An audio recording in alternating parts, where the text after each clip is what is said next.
시청자 여러분 안녕하십니까. 폴리티코 정치연구소입니다. 저는 신유철입니다. 이 시간에는요, 해병대 수사단장에 대한 얘기 좀 해보려고 합니다.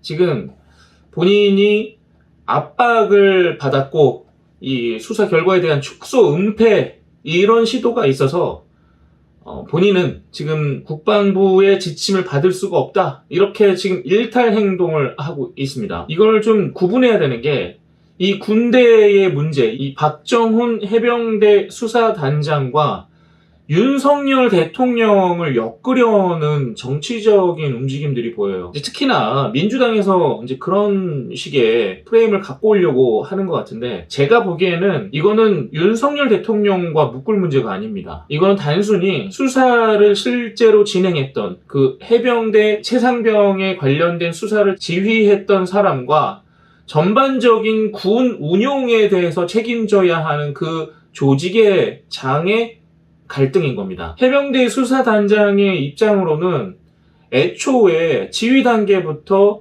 이런 것들을 미리 알렸으면은 최수근 상병이 사망하는 일은 없었을 것이다. 그러니까 지휘 체계에 있는 사람들을 모두 처벌해야 된다라고 수사 결과물을 낸 겁니다. 그리고 여기는 단순히 조사 임무만 있었음에도 불구하고 수사까지 해서 이 사람에 대해서는 이런 징계가 필요합니다까지 이 사람이 정해버린 거예요. 이 해병대 수사단장이. 그러니까 관련해서 국방부에서는 해병대 한 사단에 대한 지휘 통제 문제가 다 생기니까 그 부분에 대해서 조정을 좀 해보려고 했던 겁니다. 국방부 입장에서는 그럴 수도 있잖아요. 한 개 사단에 아예 지휘 체계를 이 사람이 다 없애버리는 거야, 지휘관들을. 그러면 야, 이거 한꺼번에 다 없애면 문제가 있는 거 아니야? 기본적으로 한 라인을 아예 없애는 거는 그로 인한 후폭풍이 클 거라고 본 것 같아요. 그렇기 때문에 이 해병대 쪽과 국방부 쪽에서 그 조율을 좀 해보려고 했는데, 해병대의 이 수사단장이 절대 안 돼, 그러면서 그냥 그 국방부가 오히려 상위 조직임에도 불구하고 그냥 항명을 한 거죠. 언론에다 알리고 이거는 외압입니다, 축소 은폐입니다, 이렇게 그냥 주장하고 나와버린 거예요. 튕겨져 나와버린 겁니다. 이런 상황들이 발생하니까 민주당에서는 얼씨구나 좋다, 이 국방부랑 싸우는구만, 이 정부랑 싸우니까 윤석열이랑 묶어버리자, 이렇게 지금 민주당에서는 판을 짜고 있는 것 같은데, 그렇게 하면 정말 큰 오산입니다. 저도 이제 장교로 군대에 갔다 왔지만 이런 제 지휘 체계를 보면 어느 정도 좀 그림이 좀 보이거든요. 사실 저도 이제 사단장의 전속 부관을 했기 때문에 높은 직위는 아니지만 어쨌든 그 지휘 통제의 시스템에 대해서는 어느 정도 머릿속에 좀 그림이 있어서, 이 박전 해병대 수사단장의 얘기를 보니까 이거는 단순히 조율을 하려고 했던 건데 감정이 앞선 건가? 단순히 그냥 외압과 축소, 은폐, 조작 이런 걸로 지금 머릿속에 지금 그런 것들이 꽉 차 있는갑다. 군을 유지하고 북한과 어느 정도 대척점이 있으니까 그것에 대한 중간 지점에서 우리가 고민을 해보자라고 제안을 했던 건데, 그냥 이렇게 튕겨져 나간 게 좀 안타깝긴 합니다. 물론 잘못이 있는 사람들에 대해서는 징계를 하는 게 맞습니다. 그런데 군의 전반적인 지휘 체계가 전부 다 잘못이라고 전부 다 징계를 해버리면 지휘 통제 시스템에 대해서 문제가 생기니까 그 시스템을 흔들지는 않는 그 상황에서 뭔가 징계를 하든지 이런 것들을 결정해보자라고 한 것 같습니다. 이 신원식 의원이 페북에다가 장문의 글을 남겼는데 이게 어느 정도 이해가 됩니다. 국방부 장관과 해병대 사령관의 이첩 보류 지시를 아직도 외압이라고 판단하느냐 물어본 겁니다. 덮어놓고 경찰에다가 이 기록을 넘기지 말고 잠깐 기다려라, 우리가 좀 더 논의를 좀 더 해보자 라고 얘기를 한 겁니다. 국방부 장관이 해병대 장관보다 상위잖아요.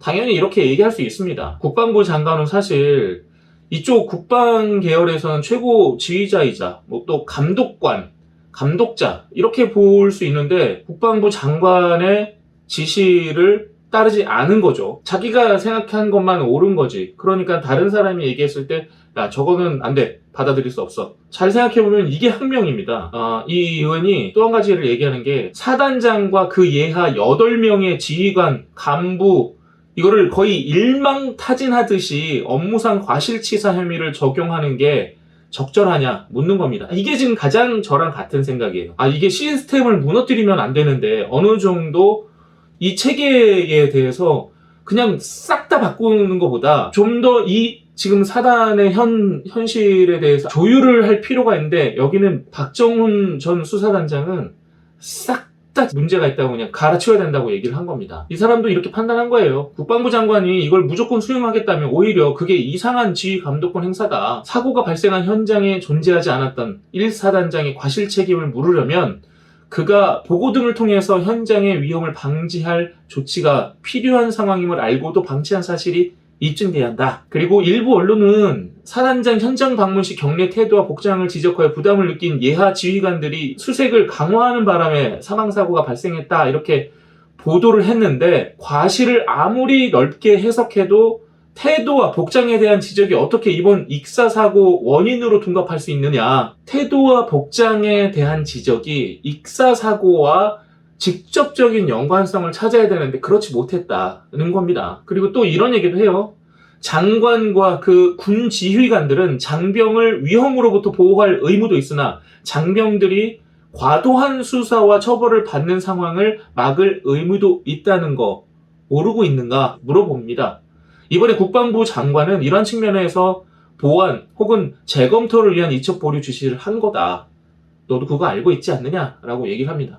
제가 봐도 이 과도하게 지휘 계통을 아예 없애는 거는 제가 봤을 때 이런 일이 있었나 싶을 정도입니다. 굉장히 특이한 일인데, 뭔가 의로운 일을 함에 있어서 정권에서 뭔가 간섭을 한 건 아닌가 하는 의혹을 보이게끔 지금 이 해병대 수사단장의 행동을 그렇게 하고 있습니다. 튕겨져 나간 모습이에요.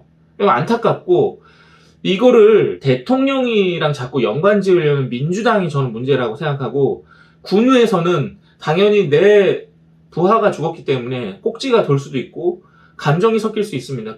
그렇기 때문에 제3자 입장에서 그 사건에 대해서 어떻게 처리할지 논의 절차가 분명히 완충할 수 있는 곳이 필요하다, 이렇게 다들 보고 있는 겁니다. 사건과 직접적인 연관성이 있는 사람, 간접적인 영향이 있는 사람, 이런 것들을 좀 분류하고 그거에 대해서 좀 생각할 수 있는 시간을 가진 다음에 경찰에 넘겨도 늦지 않았다라고 얘기를 하는 건데, 해병대에 윤석열 정권의 외압이 들어간 것 같다는 식으로 보도를 하는 건 맞지 않다, 이렇게 생각이 듭니다. 이번 사건은 좀 더 봐야 되겠지만 잘못이 있으면 처벌을 받는 게 마땅합니다.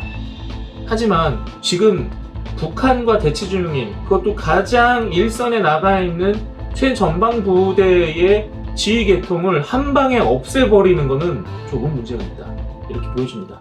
자, 이 시간 여기까지입니다. 고맙습니다.